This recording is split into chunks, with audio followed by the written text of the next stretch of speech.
দর্শক স্বাগত জানাই নেক্সাস টেলিভিশন থেকে। আমি মঞ্জুর আহমেদ। ফার্স্ট সিকিউরিটি ইসলামে নিবেদিত নেক্সাস টেলিভিশনের বিজয়ী অনুষ্ঠানে আমরা দেশের অর্থনীতি, দেশের সাথে বিদেশের অর্থনীতি, নানান বিষয় নিয়ে কথা বলি।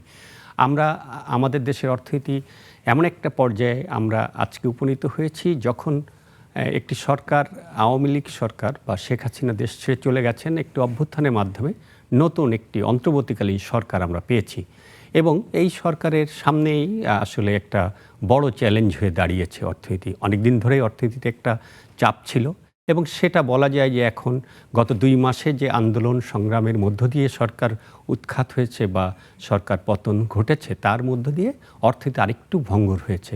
সেটি এখন সামলানোর চেষ্টা করা হচ্ছে। এর মধ্যে আমরা দেখি যে এশিয়ান উন্নয়ন ব্যাংক তারা বলেছে বাংলাদেশের অর্থনীতিতে প্রবৃদ্ধিটা কমে যাবে এবং বেশ খানিকটা কমে যাবে। এপ্রিলে তারা যা প্রেডিক্ট করেছিল তার থেকেও 1.25% তারা আরও কমে যাওয়ার কথা বলছে। একইভাবে ইনফ্লেশনের কথা বলছে, মূল্যস্ফীতি তারা কমার কথা বলেছিল, সেটা বছর শেষে, অর্থ বছর শেষে এটি 10%-এর বেশি ছাড়িয়ে যাবে। মূল্যস্ফীতি আসলে আমাদের অর্থনীতিতে একটা বড় যাতনা হিসেবে আমরা অনেক দিন ধরে দেখছিলাম। তো আমরা এই সব বিষয়ে কথা বলবো এবং কথা বলার জন্য আমাদের মাঝে আজকে আছেন ডক্টর আব্দুর রাজ্জাক, অর্থনীতিবিদ এবং র্যাপিডের চেয়ারম্যান। আপনাকে স্বাগত জানাই। একই সাথে আমাদের মাঝে আছে সিনিয়র সাংবাদিক কাজী আইজুল ইসলাম, আপনাকেও স্বাগত জানাই। আমি ডক্টর আব্দুর রাজ্জাককে দিয়ে শুরু করতে চাই। আমরা যদি এশিয়া উন্নয়ন ব্যাংক বা এডিবির যে ফোরকাস্ট আমাদের অর্থনীতি সম্পর্কে, সেটা দিয়েই শুরু করি। আমাদের অর্থনীতির চ্যালেঞ্জ হচ্ছে, আমরা সাধারণ মানুষের জায়গা থেকে যেটা দেখি যে মূল্যস্ফীতি বেড়ে যাওয়াতে মানুষের মধ্যে একটা যাতনা তৈরি হয়েছে। এডিবি যেটা বলছে তাতে করে আমাদের যে মূল্যস্ফীতি 10%-এর উপর এখন আছে, তার উপর আরও 10% যোগ হবে। ঠিক অ্যাপ্রোচে কি আগাচ্ছে সরকার? সেভাবে কি চলছে? অ্যাপ্রোচটাকে কি কমানো যায়, মূল্যস্ফীতি কমিয়ে আনা যায়? আপনি কীভাবে দেখেন? ধন্যবাদ মঞ্জুর ভাই, প্রথমে আপনার অনুষ্ঠানে আবার আমাকে আমন্ত্রণ করার জন্য। অর্থনীতির স্বাস্থ্য ভালো নেই, এটা আমাদেরকে আগে স্বীকার করতে হবে এবং এইটা বর্তমান যে সরকার আছেন, ইন্টারিম গভর্নমেন্ট, তারা এটা খানিকটা ইনহেরিট করেছেন, তারা পেয়েছেন। কিন্তু তার আগে অর্থনীতিতে কিন্তু আরও ভয়াবহ অবস্থা ছিল, এটা আমি আপনার অনুষ্ঠানে আগে বলে গিয়েছিলাম। এখন স্বাস্থ্য ভালো নয়, এটা চিকিৎসা চলছে এবং আমাদের আশা করতে হবে এই কারণে যে যারা চিকিৎসক আছেন তারা তাদের যোগ্যতা, মেধা, সততা নিয়ে এই মুহূর্তে কোনো প্রশ্ন নাই, কিন্তু সেটা একটা আশার দিক।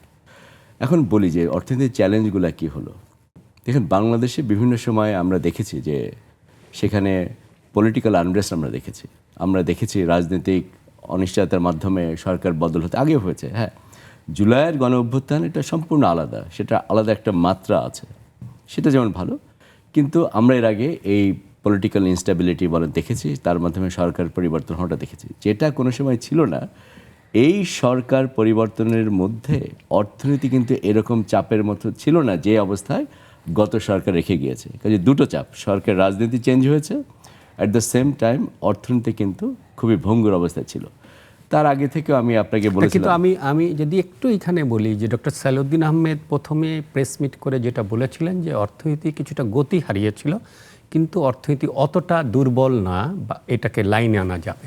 আপনি যদি মনে রেখে সেটা বলেন। ঠিক আছে, আমি তবুও বলবো যে কে কী বলেছেন সেটা না ধরে আমরা যদি একটু আগে নির্মমভাবে যদি চিন্তা করি। এর আগে যে প্রবলেমটা হচ্ছে, আপনার অনুষ্ঠানে আমি বলে গিয়েছিলাম যে ইলেকশনের আগে থেকে যে পলিসির ডেপথের কথা বলেছিলাম, একটা হচ্ছে পলিসি ক্রেডিবিলিটি, আমি যেটা বলি সেটা আমি করতে পারি কিনা, ক্রেডিবিলিটির ব্যাপার। আর হচ্ছে পলিসি ডেপথ, আমার যেখানে যতটুকু গভীরতা বাড়ানো দরকার সেটা আমি করতে পারছিলাম কিনা। এই যে আমাদের জানুয়ারি মাসে যে ইলেকশন হয়েছিল তার আগে থেকে তো কোনো কিছু করা হয় নাই, কারণ মনে করা হচ্ছিল ইলেকশন তারা বৈতরণী পার হওয়ার পরে মনে করেছেন যে কঠিন সিদ্ধান্তগুলো নেবেন। তারপরে আমরা দেখলাম যে আসলে সেটা করা হয় নাই, জোড়াতালি দিয়ে, গোজামিল দিয়ে একটা অর্থনীতিকে চালানোর চেষ্টা করা হচ্ছিল। কাজে এটা যে কোনো সময় বার্স্ট হতো এবং সেটা কিন্তু আমরা দেখলাম। এখন নতুন যে আমরা যে পরিবর্তন এসেছে সেখানে দেখুন, মূল্যস্ফীতির চ্যালেঞ্জ আগেও ছিল, গত বছরে কিন্তু 10% রেটে মূল্যস্ফীতি বাড়ছিল।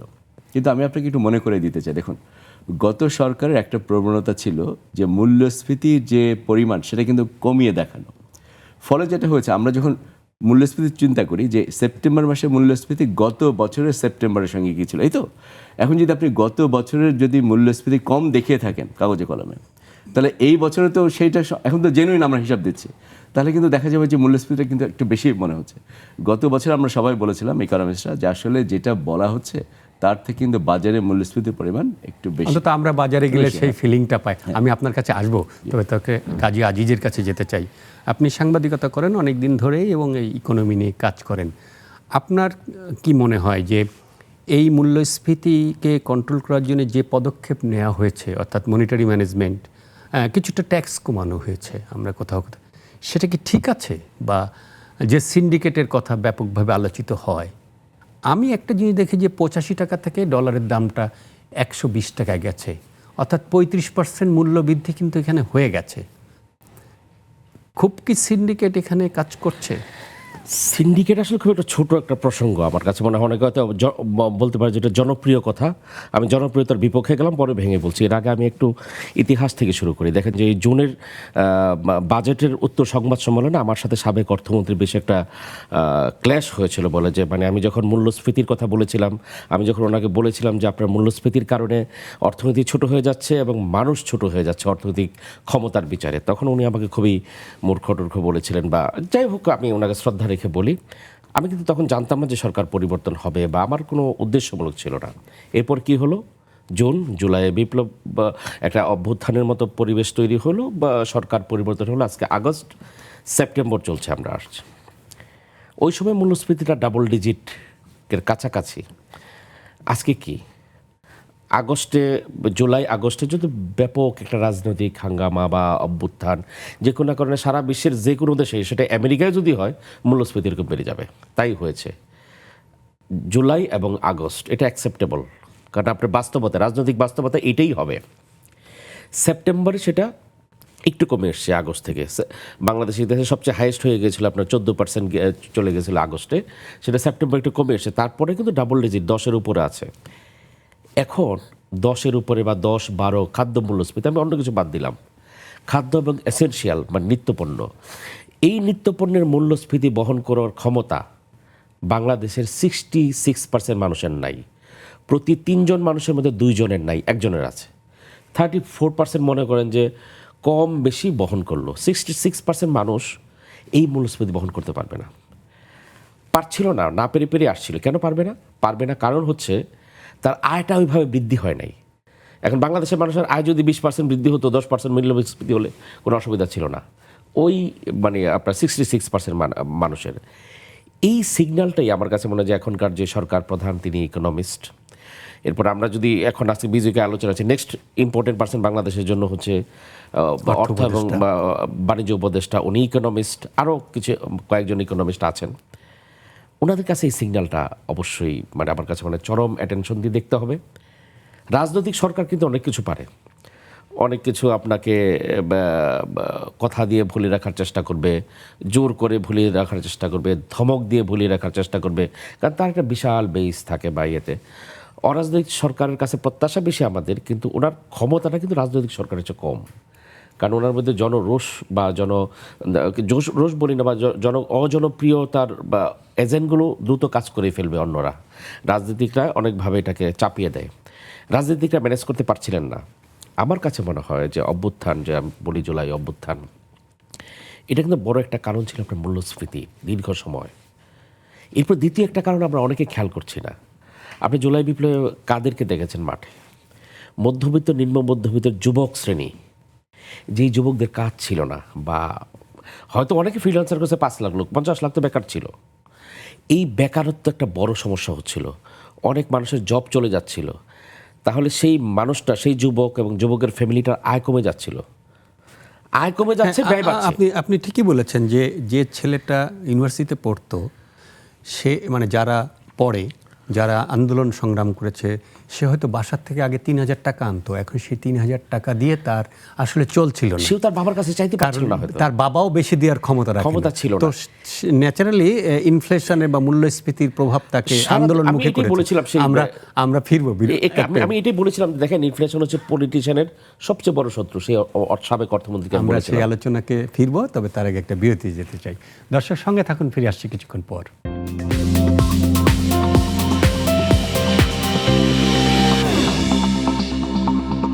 দর্শক, ফিরে এলাম বিরতির পর। আপনারা দেখছেন নেক্সাস টেলিভিশনে বিজিক অনুষ্ঠান। আমরা আলোচনা করছি আমাদের অর্থনৈতিক গতি প্রকৃতি নিয়ে। ডক্টর আব্দুর রাজ্জাক, আপনি যদি বলেন, আমরা কতগুলো জায়গায় দেখি মূল্যস্ফীতি যখন বাড়ে তখন আসলে সবসময় মূল্য মানে মানুষের আয় বৃদ্ধি করে এটাকে অ্যাড্রেস করার চেষ্টাটা একটা হয়। একটা হলো মনিটারি ম্যানেজমেন্ট দিয়ে হয়। আমাদের এখনও পর্যন্ত আমরা যা দেখি তাতে মনিটারি ম্যানেজমেন্ট দিয়ে করার চেষ্টা করা হচ্ছে, কিন্তু বলা হয় যে আমাদের মতো দেশে আসলে মনিটারি ম্যানেজমেন্ট দিয়ে এটা করতে গেলে একটা লম্বা সময় লাগবে, এবং ইনফ্যাক্ট আমাদের মনিটারি ম্যানেজমেন্ট খুব কার্যকরও না। আমরা কর্মসংস্থানে কোনো জায়গা দেখি না নতুন করে, বা এই সরকারের আমলে সেটা সম্ভব না। কিন্তু যেটা আমরা দেখতে চাই যে এখন যে আইএমএফের সাথে আমাদের যে লোনের ব্যবস্থাটা ছিল সেটাকে বৃদ্ধি করার চেষ্টা হচ্ছে, ওয়ার্ল্ড ব্যাংকের সঙ্গে যে এইডের ব্যবস্থা ছিল সেটা বৃদ্ধি করার চেষ্টা হচ্ছে, কিন্তু এফডিআই নিয়ে আমাদের আগ্রহ খুব নাই। অন্তত অন্তর্বর্তীকালীন সরকার সেটা তাদের কোনো আগ্রহ আমরা দেখছি না। কর্মসংস্থান এইরকম মূল্যস্ফীতির মধ্যে থাকলে মনিটারি পলিসিতে মনিটারি যদি ম্যানেজমেন্ট কমায় না আসা হয়, কর্মসংস্থান সৃষ্টি হওয়ার পথ কি আর আছে, বা আপনি কিভাবে দেখেন এটা? দেখুন, এই জিনিসটা একটু কমপ্লেক্স, আমি যদি একটু ব্যাখ্যা করতে পারি। মূল্যস্ফীতি কমানোর জন্য তিনটা আপনার বিষয় আছে। তিনটা বিষয়কে একীভূত করতে পারলে আপনি দেখবেন যে ইম্প্যাক্টটা, মানে মূল্যস্ফীতি আমরা যে কমাতে চাই সেটা হয়তো সহজ হবে। একটু হচ্ছে মনিটারি পলিসি, যেটা ইন্টারেস্ট রেট বাড়ানো শুরু হয়েছে, এবং সেটার অসুবিধা হচ্ছে এই যে যারা বিনিয়োগ করতে চান দেশের মধ্যে, তারা দেখবেন যে সুদের হার বেড়েছে, তারা বিনিয়োগ করতে পারছে না। কনজিউমাররা যারা লোন টোন নিয়ে বিভিন্ন অ্যাক্টিভিটিস করতে যাচ্ছেন তারা এটা করতে পারবেন না। এটা একটি দিক। দ্বিতীয় একটি ব্যাপার হচ্ছে যে মূল্যস্ফীতি কমাতে হলে আপনাকে কিন্তু, আমরা যেটাকে বলি ফিসকাল সেক্টরে, সেখানে কিন্তু পলিসিটাকে সুসংহত করতে হবে। ফিসকাল স্পেন্ডিং যেগুলো আনপ্রোডাক্টিভ, এবং এই পুরো স্পেন্ডিংটাকে কমিয়ে আনতে হবে। গত সরকারের সময় তারা কিন্তু এটাকে লক্ষ্য করে না। বাজেটে একটা বড় একটা লক্ষ্যমাত্রা দেওয়া হয়েছিল, এডিবি লক্ষ্যমাত্রা। এই সরকার কিন্তু বলেছে তারা কিন্তু প্রায় 1 লাখ কোটি টাকার হয়তো বাজেট তারা কাটছাট করবেন। কাজে বলতে চাচ্ছি আমি, দেখুন দুটো জিনিস কিন্তু পাশাপাশি হচ্ছে। একটি হচ্ছে সুদের হার বাড়ানো হচ্ছে, এবং এটার সঙ্গে হচ্ছে যে ফিসকাল স্পেন্ডিং সেটা কিন্তু কমানো হচ্ছে। আচ্ছা, আর থার্ড একটা এলিমেন্ট হচ্ছে যেটা আমাদের জন্য একটা চাপ তৈরি করেছে, সেটা হচ্ছে আমাদের যথেষ্ট পরিমাণে রিজার্ভ না থাকার ফলে আমরা কিন্তু আমদানি করতে দিতে পারছি না পুরোপুরিভাবে। কাজে ইকোনমিতে কিন্তু আমদানি একটি সংকোচনমূলক জায়গায় আছে।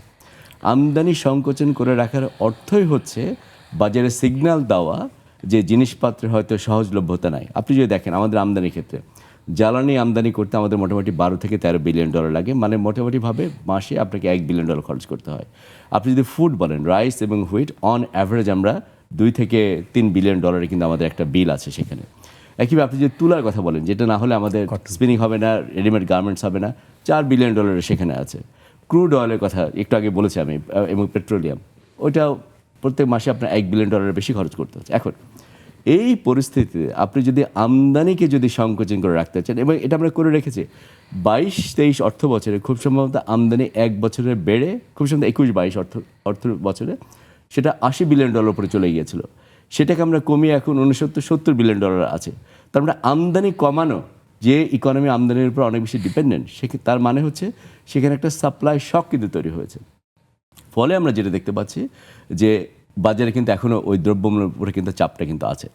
একটা জিনিস মনে রাখতে হবে, ইনফ্লেশনের যে ক্রাইসিস, এটার সঙ্গে যদি আমার রিজার্ভের ইস্যু থাকে, এই প্রবলেমটাকে দূর করাটা কিন্তু অত্যন্ত কঠিন, এবং এইটার জন্য আপনাকে কিন্তু ওই যে বিটার পিলসগুলো কিন্তু সোয়ালো করতে হবে, এবং সেটা আমরা করছি। এখন আমি মনে করি এফডিআর ক্ষেত্রে আপনি যেটা বলেছেন হয়তো একদম ঠিক না, কারণ দেখুন কিছু কিছু কিন্তু প্রয়াস আছে। আমরা দেখেছি আমাদের প্রধান উপদেষ্টার সঙ্গে যখন চাইনিজ ফরেন মিনিস্টার দেখা হয়েছে জাতিসংঘে, এবং উনি সঙ্গে সঙ্গে বলেছেন যে আমাদের প্রধান উপদেষ্টা ডক্টর ইউনূস বলেছেন যে সোলার প্যানেল আমরা বাংলাদেশে তৈরি করতে পারি কিনা, এবং চায়না এটাকে সিরিয়াসলি নিয়েছে, এবং তারা মনে করছে যে বাংলাদেশে এই ক্ষেত্রে তারা কিন্তু বিনিয়োগ করতে পারবে। কাজে সেটা একটি ব্যাপার। বিদেশি বিনিয়োগের ব্যাপারটা আপনি যদি মনে করেন, এটা কিন্তু খুব স্বল্প মেয়াদের মধ্যে আকৃষ্ট করার অত্যন্ত ডিফিকাল্ট। আপনি জানেন বিডাতে একজন ডাইনামিক সিইও যোগদানের কথা, খুব হয় যোগ দিয়েছেন বা এরই মধ্যে দিবেন, সে প্রয়াস কিন্তু আমাদের আছে। হ্যাঁ, কাজে আমি বলবো না যে কিছু করা হচ্ছে সেটা না। এখন কর্মসংস্থানের কথা বলি, দেখুন কর্মসংস্থান আমি আজিবের সাথে একমত। মূল্যস্ফীতি এবং মানুষের চাকরি না, আমি বিভিন্ন জায়গায় লিখেছি, এই দুটোর কম্বিনেশন ছিল হচ্ছে জুলাই যে গণ অভ্যুত্থান, তার একটা বড় মাত্রার বিস্ফোরণ সেখানে ঘটিয়েছে। এখন দেখুন কর্মসংস্থান আমরা দীর্ঘদিন ধরে দেখছি যে কর্মসংস্থান বাংলাদেশের অর্থনীতি তৈরি করাটা অত্যন্ত দুরূহ একটা চ্যালেঞ্জ হয়ে দাঁড়িয়েছে এবং এটার জন্য একটা বৈশ্বিক একটা ফ্যাক্টর আছে, সেটা কি জানেন? অটোমেশন, টেকনোলজিক্যাল ডিপেন্ডিং কিন্তু অনেক বেড়েছে। আপনার মনে আছে যখন আমরা গার্মেন্টস $10 বিলিয়ন রপ্তানি করতাম, তখন কত ছিল মঞ্জুর ভাই বলেন? আমাদের গার্মেন্টসে এমপ্লয়মেন্ট 3.5 মানে 35 লাখ লোক ওনার কাজ করতো। এখন আমরা $40 বিলিয়ন গার্মেন্ট এক্সপোর্ট করি ওই ইন্ডাস্ট্রিতে, তারপরে কিন্তু সেই 3.5 মিলিয়ন লোকই কিন্তু কাজ করছে। তার মানে দুনিয়াতে দেখুন টেকনোলজি যেভাবে চেঞ্জ হচ্ছে, আপনি কিন্তু সেইভাবে আপনি এমপ্লয়মেন্ট দিতে পারছেন না। এটার সঙ্গে গত সরকারের তারা এই ব্যাপারে মনোযোগ দেয় নাই এবং তারা কন্টিনিউয়াসলি ভুলগুলো করেছে কি ইনভেস্টমেন্টগুলো তারা করেছে রং জায়গাতে। ইনফ্রাস্ট্রাকচার, দৃশ্যমান প্রকল্প, যেখান থেকে অনেক বেশি দুর্নীতি করা যায় এবং মানুষজনকে বলা যায় যে দেশ এগিয়ে চলছে। রাজনৈতিক সরকারের আমি আচরণের শুধু একটু বলে কাজ ছিল। দেখুন, ফলে হচ্ছে কি ওই ক্ষেত্রে ইনভেস্টমেন্ট করে কিন্তু আপনি এমপ্লয়মেন্ট তৈরি করতে পারেন নাই। Right. বড় বড় ব্রিজ প্রজেক্টগুলো দীর্ঘদিন পরে আপনাকে কিন্তু পুরো রিটার্নটা দিবে। কিন্তু আমি এমন জায়গা ছিল যেখানে যদি আমি ইনভেস্ট করতাম আমি কিন্তু এমপ্লয়মেন্ট জেনারেট করতে পারতাম। আমি আপনাকে দুটো কংক্রিট জায়গায় বলে থামবো, সেটা হচ্ছে স্বাস্থ্য এবং শিক্ষা খাত। আমাদের তো অনেক শিক্ষিত বেকার আছে, তার মানে আপনি যে শিক্ষা খাতে যদি ব্যয় করেন, আপনি যদি বলেন আমি প্রাইমারি এডুকেশনের কোয়ালিটি বাড়াবো, সেকেন্ডারি এডুকেশনের কোয়ালিটি বাড়াবো, আপনি অনেক লোক সেখানে নিয়োগ করতে পারেন। স্বাস্থ্য খাতের অবস্থা তো বাদই দিলাম, কারণ পুরো স্বাস্থ্য চিকিৎসায় কিন্তু একটা বড় একটা অংশ হচ্ছে ইন্ডিয়াতে অথবা থাইল্যান্ডে অথবা সিঙ্গাপুরে, আপনি জানেন। তো সুতরাং এখানে যে আপনি ইনভেস্ট করলে আপনি দেখতেন যে অনেক লোকের কিন্তু আপনি কর্মসংস্থান করতে পারতেন। আজিজ, আমি যেটা প্রশ্ন করেছিলাম ওনাকে এবং একই প্রশ্নে থাকতে চাই যে মানে মূল্যস্ফীতি ব্যবস্থাপনার আর কোনো কিছু ছিল কিনা সরকারের হাতে? অবশ্যই এই অন্তর্বর্তীকালীন ছিল। আমার কাছে সরকার মনে হয় কোনো স্টেপস নিতে আমি পারতো তো কিনা? 25 বছরের বেশি সময় আপনার স্টোরি পড়তাম, মানে বাংলাদেশের আর্থিক ব্যবস্থাপনা, মানে মনিটারি পলিসি বা সব কিছু এটার হিসাবে মানে আপনি অনেক তথ্য দিয়েছেন গত 25 বছর, এটা ভেরি ইন ডেপথ। কিন্তু বাংলাদেশের ইকোনমির প্যাটার্ন বা স্ট্রাকচারে বাংলাদেশ ব্যাংক বা আর্থিক ব্যবস্থাপনা শুধুমাত্র মূল্যস্ফীতি কমাতে পারবে না। সেটা অনেক একটা ক্রিটিক্যাল সাপ্লাই চেনের ব্যাপার আছে। ক্রিটিক্যাল সাপ্লাই চেনের কীভাবে ব্যাপার আছে দেখেন, যে আমরা রেট বাড়াচ্ছি, আমি পাজলড যে রেট বাড়াচ্ছেন মানে আপনার কস্ট অফ প্রোডাকশন বাড়াচ্ছেন, ডিসকারেজ করছেন ইনভেস্টমেন্ট বা সাপ্লাই, আপনার মানি সাপ্লাই করছেন। আসলে ব্যাপারটা কিন্তু বাংলাদেশের ইকোনমিতে আর্থিক ব্যবস্থাপনা অত ভয় প্রভাব ফেলে কোথায়? আজকে মনে করেন ব্যাংকগুলো দুর্বল হয়ে গেছে, ইসলামী ব্যাংকের মতো ব্যাংক অনেক আগে থেকে দুর্বল হয়ে গেছে। এই ব্যাংকগুলোর কাছে বাংলাদেশেরই বড় যারা গ্রুপ আছে, মনে করেন মেঘনা গ্রুপ, সিটি গ্রুপ, টিকে গ্রুপ, যারা মানে সাপ্লাই চেনটাকে ব্যাপক বড় অংশ তারা নিয়ন্ত্রণ করে, সরবরাহ করে। এখন তারা তো এলসি খুলতে পারছিল না। এখনও বোধহয় অবস্থা কতটুকু ইজি হয়েছে আমি জানি না। এত বড় বড় এলসি ওনাদের হয় যে ইসলামী ব্যাংক বোধহয় একমাত্র করতে পারত, অন্যরা প্রাইভেট বা সরকারি ব্যাংকগুলো মিলে ঝিলে করতে হয়। তখন তো তার কস্ট অফ প্রোডাকশন বেড়ে যাবে বা পাচ্ছিল না। এখন উনি কেউ চিনি ইনপুট করলেন, কেউ তেল ইনপুট করলেন, কেউ গম ইনপুট করলেন, এলসি খুলতে পারছেন না হয়তো, বাট রাইট টাইমে পাচ্ছেন না, যথার্থ প্রাইসে পাচ্ছেন না। এই জন্য সাপ্লাই যখন হবে তখন আপনার দাম বেড়ে যাবে। তখন আপনার মিডিয়াতে আমরা লিখবো সিন্ডিকেট দাম বাড়িয়েছে। আসলে এটার সমস্যাটা অন্য জায়গায় দেখতে হবে। ওখানে আর্থিক খাতের একটা ভূমিকা আছে। এর বাইরে বাংলাদেশে কোথায় হয়? গত 3 মাস ধরে আমি দেখছি, আমি বাজারে যাই, কাঁচামরিচের দাম বাংলাদেশে বাড়ে অনেক সময় বর্ষাকালে, তাই না? 200-300 হয়, এটা গত 5-7 বছর আমরা জানি যে 200 টাকার বেশি কাঁচামরিচ খেতে হয়। গত কয়েক সপ্তাহ ধরে কাঁচামরিচ দাম মানে 150 থেকে 250-এর উপরে আপনি দেখছেন, যেহেতু দীর্ঘ সময় কিন্তু আগে থাকে না। কেন? এইটার সাথে আপনার এলসির কী সম্পর্ক? হ্যাঁ, ইন্ডিয়া থেকে কিছু কাঁচামরিচ আসছে, আমরা জানি, সেটা ফরমালি ইনফরমালি আসে। 1 টন এলসি হইলো 5 টন আসলো। কিন্তু ইন্ডিয়ার কাঁচামরিচ আপনার বাজারে সব করতে পারবে না। এই যে পেরিশেবল, আপনার ইকোনমিকটা বুঝতে হবে কাঁচামরিচ দিয়া, আপনার ইকোনমিক বুঝতে হবে আপনার পেঁয়াজ দিয়ে। আজকে দেখলাম আমি পেঁয়াজের দাম 110 টাকা, কিন্তু আমরা তো 1 সপ্তাহ আগে খবর পেয়েছি যে ইন্ডিয়া পেঁয়াজ আমদানি মুক্ত করে দিয়েছে এবং সেটা 40% তার এক্সপোর্ট ট্যাক্স ওয়েভ করে দিয়েছে। তাহলে 40% যদি এক্সপোর্ট ট্যাক্স কমায়, তাহলে 85 টাকা ছিল তার ইম্পোর্ট প্রাইস, তাহলে তো আপনার 30 টাকা দাম কমে যাওয়ার কথা ছিল। তাহলে 1 সপ্তাহ পরে 10 টাকা কমলো কেন? ভেরি ক্রিটিক্যাল অ্যানালিসিস আপনার। ওখানকার কাগজের হিসাবে আপনার 30 টাকা দাম কমে গেছে, তাহলে আপনার বাজারে আপনার 10 টাকা দাম কেন কমলো? তবে ওই বিষয়টা আমরা বিরতি যাব, কিন্তু আমি একটা ছোট এখানে বলতে চাই যে আমি বলতে পারি যে ধরেন আমার চালটা আমাদের নিজেদের উৎপাদন হয়, আমার তো চাল ইম্পোর্ট করতে হচ্ছে না, কিন্তু যে কৃষক চালটা উৎপাদন করে সে তো ওর তেলটা কিনে খায় বাজার থেকে, সো এটার ইম্প্যাক্ট আছে। বা তাকে ফার্টিলাইজার দিতে হয়, তাকে মানে বোরোটা আমাদের প্রধান ফসল, সেখানে উপকরণ নির্ভর, সেখানে পানিটা দিতে হয়, সেখানে একটা খরচ আছে। আমরা ফিরবো আলোচনায়, Sure. তবে তার আগে একটা বিরতি যেতে চাই। দর্শকের সঙ্গে থাকুন, ফিরে আসছি কিছুক্ষণ পর।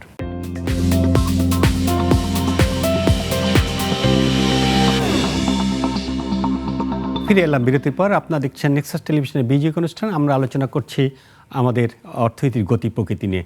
ডক্টর আব্দুর রাজ্জাক, আপনি বলছিলেন আমার আরেকটি জায়গায় জানার আগ্রহ আছে, সেটা হচ্ছে যে আমি দেখছি রিয়েল এস্টেট সেক্টর তারা বলছে যে তাদের ফ্ল্যাট বিক্রি কমে গেছে।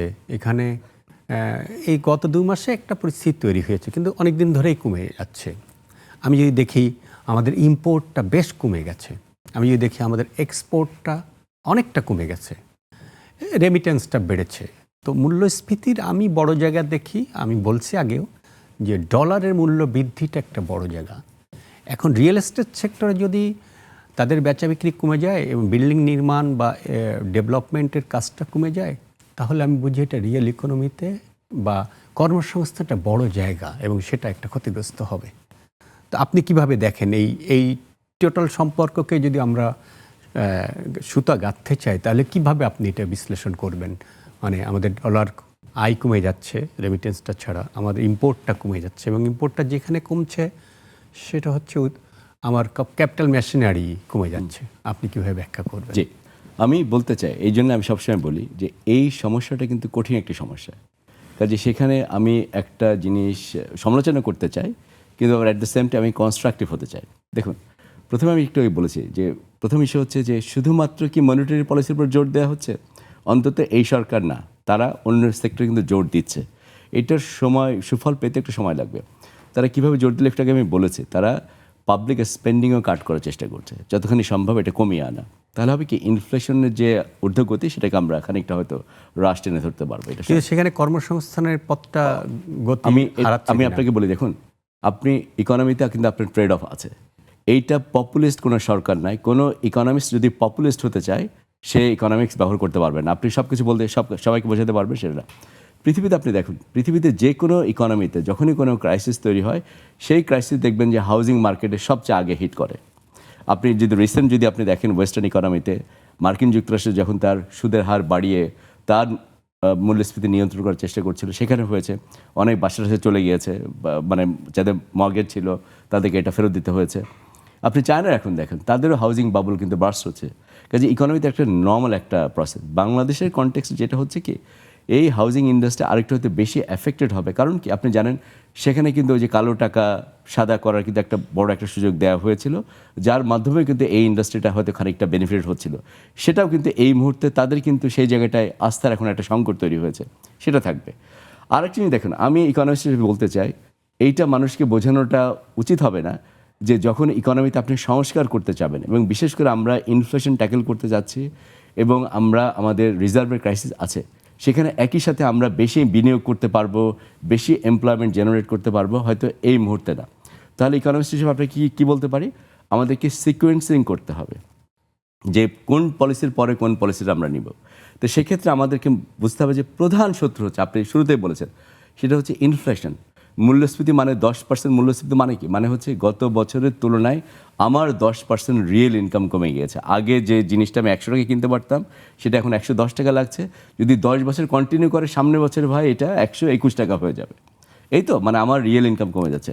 সুতরাং উদ্দেশ্য হচ্ছে আমার প্রথমে মূল্যস্ফীতিকে লাগামকে টেনে ধরা, এবং সেটাই সরকার করার চেষ্টা করছে। এইটা করতে যাওয়া মানে হচ্ছে নতুন বিনিয়োগ খানিকটা কিন্তু নিরসিত হতে পারে। আপনি ইকোনমিটাকে কিন্তু স্লো ডাউন করে কিন্তু এটা করার চেষ্টা করছেন না। এই বিটার পিল কিন্তু আপনাকে করতে হবে। কিন্তু যদি আপনি একটু এটাকে সহনীয় পর্যায়ে আনতে পারেন মূল্যস্ফীতিকে, তখন আপনি আবার সেই গ্রোথ এনহ্যান্সিং ফ্যাক্টরগুলোকে কিন্তু আপনি চালু করতে পারবেন। আপনি অ্যালাউ করতে পারবেন যে আপনি বেশি ইনভেস্টমেন্ট করেন, পাবলিক স্পেন্ডিং বাড়াবেন, সেটার মাধ্যমে আপনি চেষ্টা করবেন যে ইকোনমিকে চাঙ্গা করতে। এখন এই যে বললাম যে অর্থনীতি যে এখন কঠিন সমস্যার মধ্যে যাচ্ছে, সেখানে আমাদের লক্ষ্যটা হবে, আমাদের লক্ষ্য হবে যারা গরিব মানুষ আছেন, নিম্ন আয়ের লোকজন যারা আছেন, তারা যেন এখান থেকে খুব বেশি ক্ষতিগ্রস্ত না। আমি আপনার কাছে ফিরবো, আজিজের কাছে যেতে চাই। আমরা দেখি যে বহুদিন ধরে ক্যাপিটাল মার্কেটটা আসলে মানে মানুষের অ্যাটেনশনের বাইরে, সরকারের সব সরকারে ছিল। এই সরকারের সময় আমরা দেখি যে ক্যাপিটাল মার্কেটটা আসলে একদমই, অথচ ওইখানে শিল্প পুঁজি, আমাদের ব্যাংকিং সেক্টর এখন তারল্য সংকট, নানান ধরনের ব্যাংকিং নিয়ে সমস্যা তৈরি হয়েছে। সরকারের অ্যাটেনশনের জায়গাটা এখানে একটু আসছে না, মানে যদি এটাকে অ্যাড্রেস করা যায়। আমি জানি না শিল্প পুঁজির যোগানটা এখান থেকে আসতে পারে কিনা, ট্রান্সপারেন্ট ক্যাপিটাল, আপনি কিভাবে দেখেন?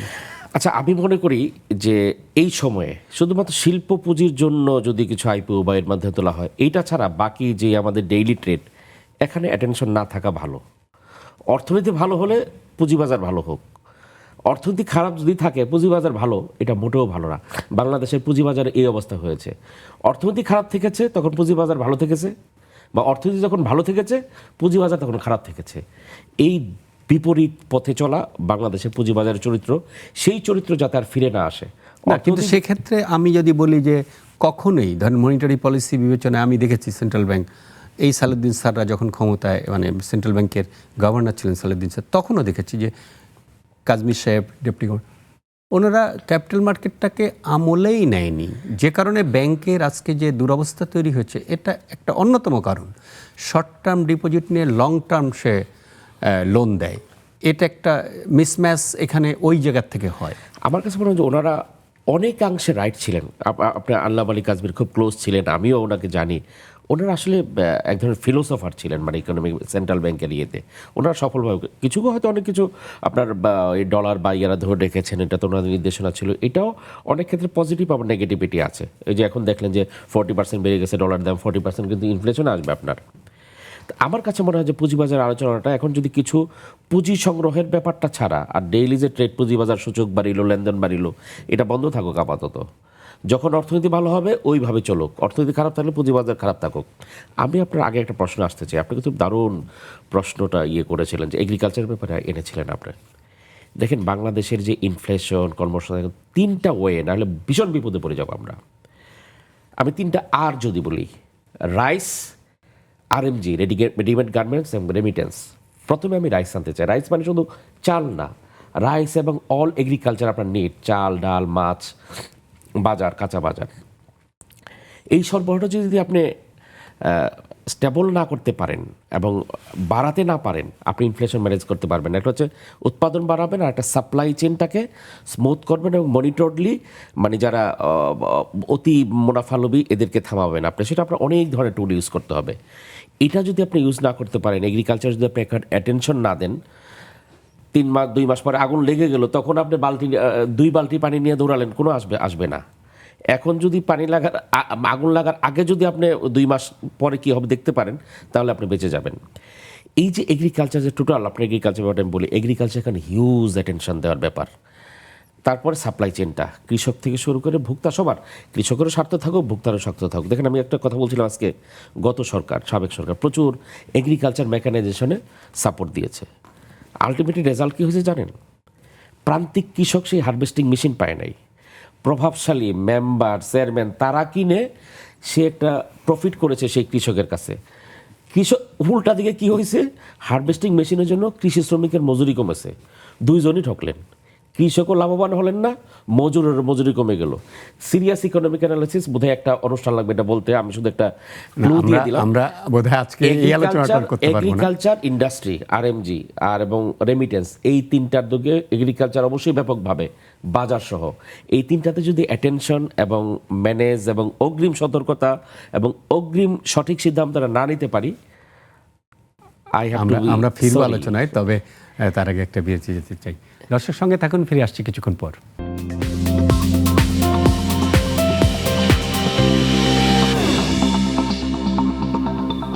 দর্শক ফিরে এলাম বিরতির পর। আপনারা দেখছেন নেক্সাস টেলিভিশনের বিজয় অনুষ্ঠান, ফার্স্ট সিকিউরিটি ইসলামিক টিভিতে বিজয় অনুষ্ঠানে আমরা আলোচনা করছি আমাদের অর্থনীতির গতি প্রকৃতি নিয়ে। ডক্টর আব্দুল রাজ্জাক, আমি বিরতির আগে আপনাকে প্রশ্ন করে গেছিলাম, আরেকটি প্রশ্ন যোগ করতে চাই। প্রথমত বলতে চাই যে আইএমএফ সাবসিডি কমাতে বলেছে কতগুলো জায়গায়, বিদ্যুৎ, জ্বালানি এবং ইয়ের জন্যে। সেইটার বাইরে আপনি বলেছেন যে কালো টাকা সাদা করতে দেওয়ার যে সুযোগ রিয়েল এস্টেট সেক্টরে না থাকায় বা বন্ধ করেছে এই সরকার।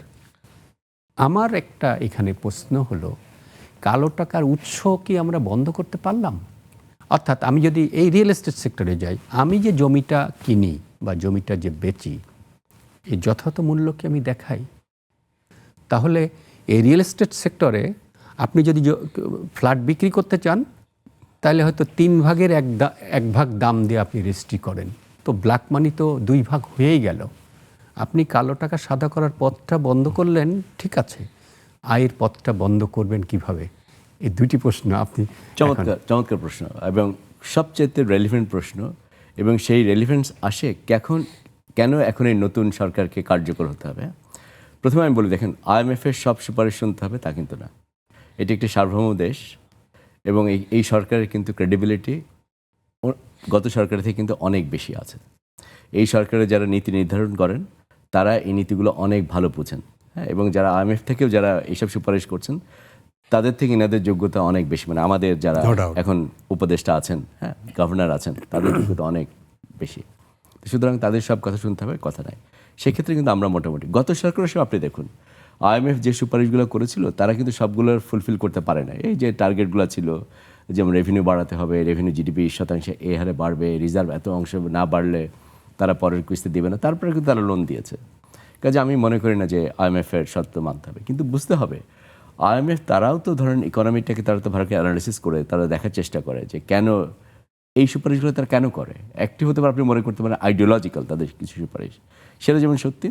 তারা চিন্তা করে যদি সরকারের যথেষ্ট পরিমাণে যদি আইন না থাকে তখন সরকারকে কর্য করতে হয়। সেই কর্য করলে সেটা কিন্তু একটা এক্সপ্যানশনের পলিসি তৈরি করে, যেটা ইনফ্লেশনের জন্য খারাপ। মানে আপনার যদি এখন খরচ হয় ইকোনমিতে, বলেন যে 7 লাখ কোটি টাকা, আপনি জানেন আপনার রেভিনিউ 7 লাখ কোটি টাকা নাই, তখন আপনি কী করেন? আপনি ব্যাংক থেকে বড় করার চেষ্টা করেন, তাহলে প্রাইভেট সেক্টর সেখান থেকে লোন পায় না, যেহেতু সরকার সব পয়সা নিয়ে যাচ্ছে, অথবা আপনি টাকা প্রিন্ট করবেন। এই তো এই জন্য IMF সাধারণত এই রেকমেন্ডেশনগুলো করে থাকে।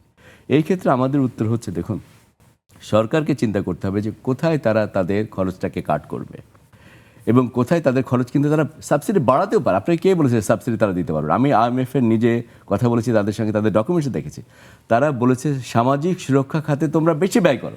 তো এই সরকারের তো সেই সুযোগ আছে, আপনি খরচ কাট করেন অন্য জায়গা থেকে, দৃশ্যমান আমি বলছি যে বিদ্যুৎ জ্বালানি খাতে বা সারে যে সাবসিডিটা কমাতে বলেছে, সেই জায়গাটা সেই যদি বলে থাকে ওইভাবে, আমরা সেটা নিব না। আমার কাছে মনে হয় যে ঢালাওভাবে বলে না, যেহেতু ফার্টিলাইজার একটা বড় একটা অংশ আসে, প্রত্যেক বছর প্রায় $3 থেকে $4 বিলিয়ন আমরা ফার্টিলাইজার আনি, এবং গ্লোবাল মার্কেটে ফার্টিলাইজারের দাম বেড়েছে, স্পেশালি রাশিয়া ইউক্রেন যুদ্ধের পরে। সেই জন্য হয়তো প্রশ্ন উঠে এসেছে, কিন্তু এটা আমাদের এখতিয়ার, আমরা আসলে কী করতে চাই, আমরা নেগোশিয়েট করতে পারি, এই তো একটা ইস্যু।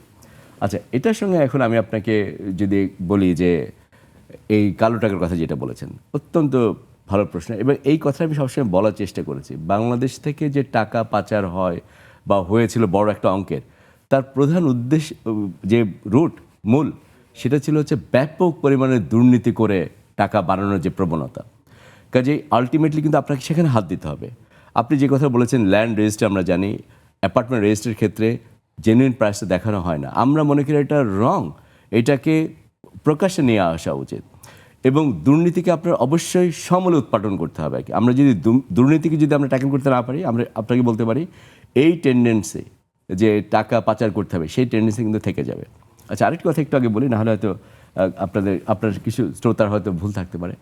সরকার অন্য দিক থেকে কিন্তু চিন্তা করছে। দেখুন, আমরা বলেছি সবসময় যে একটা বাজার ব্যবস্থার মাধ্যমে টাকার বিনিময় হারটা নির্ধারণ করা, এই ক্ষেত্রেও কিন্তু বর্তমান সরকার কিন্তু খানিকটা সতর্ক আছেন। তারা একদম সরাসরি ওভারনাইট মার্কেট মেকানিজম থেকে যেতে চান না, কারণ যদি টাকা যদি তার মূল্য আবার হারায়, এখন অলরেডি 120 টাকা, আরও যদি কমে যায়, তাহলেও কিন্তু আপনি দেখবেন যে আপনার কিন্তু আবার ইনফ্লেশন বাড়বে। এই কারণে তারাও কিন্তু সতর্কভাবে যে লোনগুলো এখনই শোধ না করলে নয়, তাড়াতাড়ি কিছু লোন নিয়ে এসে রিজার্ভটাকে বাড়ানো, সেই প্রয়াস কিন্তু আছে। বন্ধু, আমি শুধু বলবো, আমার বটম লাইন হচ্ছে, আমি এই সরকারের অবশ্যই সমালোচনা করি। ইকোনমিস্ট হিসেবে আমরা একটু, হয়তো অনেকে বলেন যে এরা খুব বেশি পেসিমিস্টিক, এটা হতে পারে। ইকোনমিস্ট মানে হচ্ছে আমরা অনেক বেশি ক্রিটিসাইজ করি হয়তো, কিন্তু আমরা এটা বলতে চাই, জানেন, আমরা সবাইকে বোঝাতে চাই যে অর্থনীতির পলিসিগুলোর দুটো দিক থাকে। একটা পলিসি আপনি অ্যাপ্লাই করলে দেখবেন যে সেখানে উইনার্স তৈরি হবে, আবার লুজার্স তৈরি হবে। আমরা দেখতে চাই যারা ক্ষতি হচ্ছে তারা যেন গরিব মানুষ না হয়, তারা যেন নিম্ন আয়ের লোক যেন না হয়, তাদেরকে কিন্তু আপনার সবচেয়ে বেশি সুবিধা দিতে হবে এবং পলিসিগুলোকে সেভাবে ডিজাইন করতে হবে। এবং আমরা এই কথা বলবো। আর অর্থনীতির পলিসি মানে হচ্ছে ট্রেড অফ করতে হবে। আপনি এখন মূল্যস্ফীতি ট্যাকেল করার জন্য ইন্টারেস্ট রেট বাড়াচ্ছেন, এখন আপনি এই বছর আশা করতে পারবেন না যে আপনার বিনিয়োগ বাড়বে। আপনি শুরু করেছিলেন যে এডিবি তার প্রাক্কলন করেছে, প্রবৃদ্ধি বাড়বে। আরে প্রবৃদ্ধির গত সরকার তো ফুলিয়ে ফাঁপিয়ে সবসময় দেখাচ্ছিল, ওটা এমনি আমরা অ্যাচিভ করতে পারতাম না, কাজে সেখান থেকে প্রবৃদ্ধি কমবে। বাংলাদেশে প্রবৃদ্ধি কমার পরেও আমি মনে করি যে গরিব মানুষ, কম ইনকামের জনগোষ্ঠীকে আপনি আরও বেশি সুবিধা দিতে পারবেন। আমার কাছে সেই চেষ্টা করা দরকার। আমরা আজকে বোধহয় আপনার কাছ থেকে শুনতে পারেন, আজিজের কাছ থেকে একটু শুনতে চাই।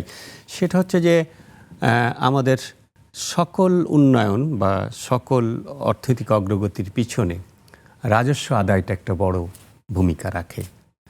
আমরা গত সরকার আমলে দেখেছি যে আসলে রাজস্ব বিভাগ খুব অ্যাক্টিভলি কোনো রাজস্ব আদায়ে ব্যবস্থা নিতে পারে দেখি নাই। এবং পরোক্ষ কর আমরা যদি বলি, ভ্যাট, ইম্পোর্ট ডিউটি, এইটার উপরে নির্ভরশীল ছিল। ব্যক্তি শ্রেণীর করদাতাদের কর আদায় করার একেবারেই অফিস আদালত, বেসরকারি প্রতিষ্ঠান যেভাবে দেয় সেইটাই। তার বাইরে কি খুব রাজস্ব বিভাগের মধ্যে কোনো ধরনের উদ্দীপনা দেখেন যে নতুন সরকার আসছে? সেইটা আমাদের একটা বড় বাধা, এবং একটা বড় অংশ রাজস্ব ব্যয় আছে, সেটারও কি হবে আপনি যদি সেটা একটু বলেন। একদম না, আপনি রাইট পয়েন্ট করেছেন। দেখেন, কালকে একটা স্টোরি দেখলাম যে 1,14,000 কোটি টাকা সদ্য সমাপ্ত অর্থ বছর আপনাকে সুদ দিতে হয়েছে। আপনার রাজস্বের 5 ভাগের 4 ভাগই ওখানে চলে যাচ্ছে, আরও কম, আরও বেশি চলে যাচ্ছে। আমি আজকেও জানলাম যে জুলাই আগস্ট এই বছরের রাজস্ব আদায় টার্গেট থেকে 10,000 কোটি টাকা কম, এবং গত বছরের প্রথম 2 মাসের তুলনায় 7,000 কোটি টাকা কম। এখন হতে পারে জুলাই আগস্টে খুব হচ্ছে, কিন্তু এত কম হওয়াটা এটা কিন্তু প্রচণ্ড একটা রিস্ক। আপনাকে এই দেশে যেভাবে সুদ বেড়েছে, আপনাকে যদি উন্নয়ন করো, মানুষকে যদি আপনি বাঁচিয়ে রাখতে চান বা কর্মসংস্থান তৈরি করতে চান, তাহলে বিনিয়োগ করতে হবে। রাজস্ব এখানে পরিচালনার একটা বড় ব্যয়। আপনাকে ওখানে এই দেশের রাজস্ব 8 লক্ষ কোটি টাকার উপর আপনাকে আদায় করতে হবে। এখন আদায় করে আপনি জোর করে গলা টিপে করবেন না। রাজস্ব যেখানে ফাঁকি দেওয়া হচ্ছে, আপনি এই যে ইনকাম ট্যাক্স একটা বড় জায়গা, আগে বড় বড় ফাঁকি দিত, ফাঁকিটা একটা রাজস্ব ফাঁকি দেওয়াটা একটা কি বলবো, আমার মনে হয় যে মর্যাদা হয়ে গেছিলো, যে পাওয়ার শো করার। এই পাওয়ারটা শুধু বড়রা অনুসরণ করে না, বড় একজন যখন ফাঁকি দেয় তখন গ্রামের সেই মুদি দোকানালি ওলাও কিন্তু ফাঁকি দেয়, তাই না? এটা আসলে একটা বটমে চলে আসে, এখন দুর্নীতিটা উপর থেকে টপ বটম থিওরির মতো চলে আসে। তো দুর্নীতিটা ব্যাপকভাবে ছড়িয়ে গেছিলো। এটার বড় একটা উদাহরণ হচ্ছে রাজস্ব। আপনি দেখেন যে 50,000 কোটি টাকা টার্গেটের মধ্যে 10,000 কোটি টাকা নাই প্রথম 2 মাসে। আপনার গত বছর প্রথম 2 মাসের তুলনায় 7% কম। ঠিক আছে, আপনার খুব খারাপ অবস্থা ছিল। সেটা আমি যদি একটু বিতর্ক করি, প্রথম 2 মাস বলতে আমরা যদি ধরে নেই জুলাই আগস্ট সময় একটা অভ্যুত্থান পরিস্থিতি ছিল। আমার আগ্রহের জায়গাটা হচ্ছে যে ইনডিরেক্ট ট্যাক্স হচ্ছে প্রধান, মানে আয়ের খাত হিসেবে বিবেচনা করা হচ্ছে ভ্যাট এবং ইম্পোর্ট ব্যয় বা আমদানি ব্যয়। এই জায়গার থেকে কোনো চেঞ্জ শেষ মুহূর্তে যদি আপনিও কিছু বলেন, এই জায়গার থেকে কোনো চেঞ্জ আসার দরকার আছে কিনা, বা আজকের সময় শেষ প্রায়, আপনি যদি বলেন। রাজ্জাক ভাই বলুক। হ্যাঁ, আজিজ ভাই ঠিক বলেছেন। আমরা যে ইন্টারেস্ট রেট যেটা এসেছে, আমরা দেখলাম যে এটা যে সরকার যে বাজেটটা ঘোষণা করেছেন সেটারই প্রায় 16 ভাগ আপনার কিন্তু খালি ইন্টারেস্ট রেটেই খরচ হবে। রাজস্বের ক্ষেত্রে আপনি একদম ঠিক, আমাদেরকে কিন্তু রাজস্ব আয় বাড়াতে হবে সরকারের। দেখুন, একটু আপনি বলেছেন যে এই বছরে কিন্তু জিডিপির প্রবৃদ্ধি কমে যাবে অনেক, মানে ইকোনমিক অ্যাক্টিভিটিস কম। আপনাকে কিন্তু ধরে নিতে হবে যে রাজস্ব আদায় কিন্তু খানিকটা ভাটা আসতে পারে, এটা কিন্তু মনে রাখতে হবে। অনেক কিন্তু ডিসরাপশন হচ্ছে, কাজে আমি আরেকটু হয়তো সময় দিতে চাই। আর আপনার কথার সাথে আমি সম্পূর্ণ একমত। আমরা অনেক বেশি প্রত্যক্ষ কর কিন্তু খুব কম রাজস্ব আদায় করি। সব হচ্ছে আমার ইনডিরেক্ট ট্যাক্সেশন। ইম্পোর্ট করলে সেটার উপর ট্যাক্স দিতে হয়, যা মূল্যস্ফীতিকে উস্কে দেয়। আজকে আর শেষ করতে হবে। আজকে আপনাদের একটা লাইন শুধু বলতে চাই, দেখেন এডিবি বলছে 5.8। আমি মনে করি চলতি বছর যদি বাংলাদেশের প্রবৃদ্ধি 3% হয়, আমি অখুশি নই। মানুষের কর্মসংস্থান হোক, মানুষের মূল্যস্ফীতি কমুক, মানুষের হ্যাপিনেস বাড়ুক, এবং ওই যেই 66% মানুষ যারা মূল্যস্ফীতি বইতে পারবে না বা পারছে না, তাদের সুখটা শান্তিটা একটু বাড়ুক। না হলে কিন্তু আপনাদের দুজনকে আমাদের সময় দেওয়ার জন্য ধন্যবাদ জানাই। দর্শক, যেমনটি বলছিলেন আমাদের আলোচকরা, যে আমাদের অর্থনীতিতে যে গতি প্রকৃতি তৈরি হয়েছে, আমরা দেখি যে বিগত সরকারের ভঙ্গুর অর্থনীতি আরেকটু কিছুটা স্থিমিত হয়েছে। কারণ প্রথম 2 মাসে একটা অভ্যুত্থানের পর একটা অন্তর্বর্তীকালীন সরকারকে কোনো পদক্ষেপ নেওয়ার ক্ষেত্রে আমরা দেখেছি যে আমাদের শিল্প প্রতিষ্ঠান নানান জায়গায় নানান মানুষের নানান ধরনের দাবি নিয়ে হাজির হয়েছে। সেগুলোকে যেমন ম্যানেজ করতে হচ্ছে, তেমনি ভঙ্গুর অর্থনীতি কোথায় কোথায় কী করতে হবে এবং নতুন একটি সরকারকে সবগুলো বুঝে উঠতে এবং করতে একটু সময় লাগছে। আমরা আশা করি যে যে লোকগুলো আমাদের অর্থনীতির সঙ্গে যুক্ত হয়েছেন, দেশের অর্থনীতির সঙ্গে অন্তর্বর্তীকালীন সরকারের সঙ্গে রয়েছেন, আমরা আশা করি যে আমাদের অর্থনীতিকে সঠিক গতিপথে নিয়ে যাওয়া হবে। যেমনটি ডক্টর সালেউদ্দিন আহমেদ অর্থ উপদেষ্টা বলেছেন যে অর্থনীতি কিছুটা বেহাল হয়েছিল, দিক হারিয়েছিল, সেই দিকটাকে আমরা সহজেই নিয়ে আসতে পারবো একেবারেই আমাদের যে লাইনে যাওয়া উচিত। আমরাও আশা করি সেরকমটি হবে। আমাদের এই অনুষ্ঠানটি প্রতি রোববার রাত 9টা থেকে 10টা পর্যন্ত অনুষ্ঠিত হয়। পরদিন সোমবার বেলা 12টা থেকে 1টা পর্যন্ত পুনর্বার দেখানো হয়। সে পর্যন্ত সবাই ভালো থাকুন, সুস্থ থাকুন, শুভরাত্রি।